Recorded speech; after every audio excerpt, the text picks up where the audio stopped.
ঢাকা বিশ্ববিদ্যালয় মসজিদের পাশে অবস্থিত জাতীয় কবি কাজী নজরুল ইসলামের মাজারে ইনকিলাব মঞ্চের আহ্বায়ক ওসমান হাদিকে দাফন করার সিদ্ধান্তে প্রতিবাদ জানিয়েছেন কবির পরিবারের সদস্যরা।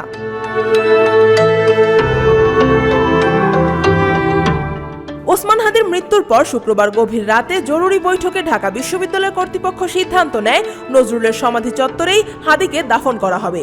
শনিবার দুপুরে মরদেহ আনা হয় ক্যাম্পাসে এবং বিকেল 4টার দিকে দাফন সম্পন্ন হয়। বিশ্ববিদ্যালয়ের উপাচার্য নিয়াজ আহমেদ খান এই সিদ্ধান্তের পক্ষে যুক্তি দিয়ে বলেন, ওসমান হাদি ইতিহাসের অংশ এবং দেশের জন্য তার ত্যাগ রয়েছে।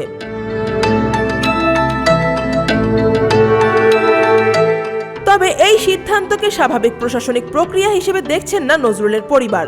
পরিবারের দুই সদস্য সোনালী কাজী এবং স্বরূপ কাজী একে অনৈতিক ও রাজনৈতিক উদ্দেশ্য প্রণোদিত বলে অভিযোগ করেছেন। তাদের প্রশ্ন, যেখানে নিয়ম অনুযায়ী নির্দিষ্ট কিছু বিশিষ্ট ব্যক্তিকেই এই স্থানে সমাধিস্থ করা হয়, সেখানে এত জায়গা থাকতে হাদিকে কেন জাতীয় কবির সমাধির পাশে দাফন করা হলো?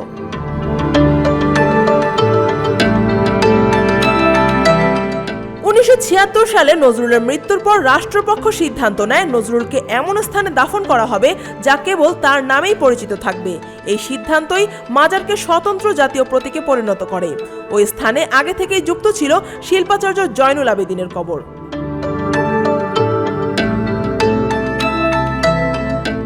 সত্তরের দশকের শেষ ভাগ ও 80-র দশকে মাজারটি মূলত একটি সাংস্কৃতিক প্রতিরোধের পরিসর হিসেবেই পরিচিত ছিল। সে সময়ে জাতীয়তাবাদী ছাত্র দলের প্রতিষ্ঠাতা সাধারণ সম্পাদক মাহবুবুল হক বাবলু ঢাকা বিশ্ববিদ্যালয়ের একটি ছাত্রাবাসে বোমা বিস্ফোরণে নিহত হলে ছাত্রদল বাবলুকে কাজী নজরুল ইসলামের মাজারে দাফনের দাবি তোলে।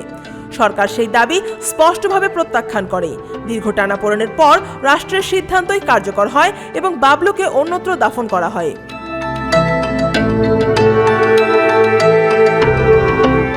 পরবর্তীতে এরশাদ বিরোধী আন্দোলনের উত্তাল মুহূর্তে 1988 সালের 2রা ফেব্রুয়ারি জাতীয় কবিতা পরিষদের মঞ্চে হঠাৎই মৃত্যুবরণ করেন শিল্পী কামরুল হাসান। কামরুল হাসানের সাংস্কৃতিক মর্যাদার কারণে তাকে নজরুলের মাজারে জয়নুল আবেদিনের পাশেই দাফন করা হয়।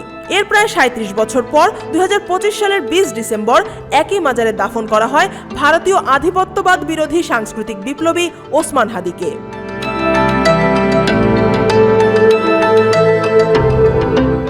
তবে হাদির মৃত্যুর পর দেশের বিভিন্ন স্থানে সংঘটিত সহিংসতা, ভাঙচুর ও অগ্নিসংযোগ কবির পরিবারকে আরও শঙ্কিত করেছে।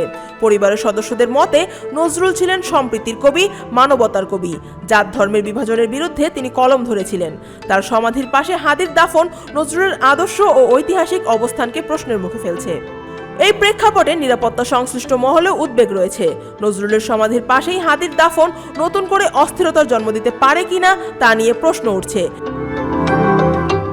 আফিয়া আক্তার, ঢাকা ওয়াচ।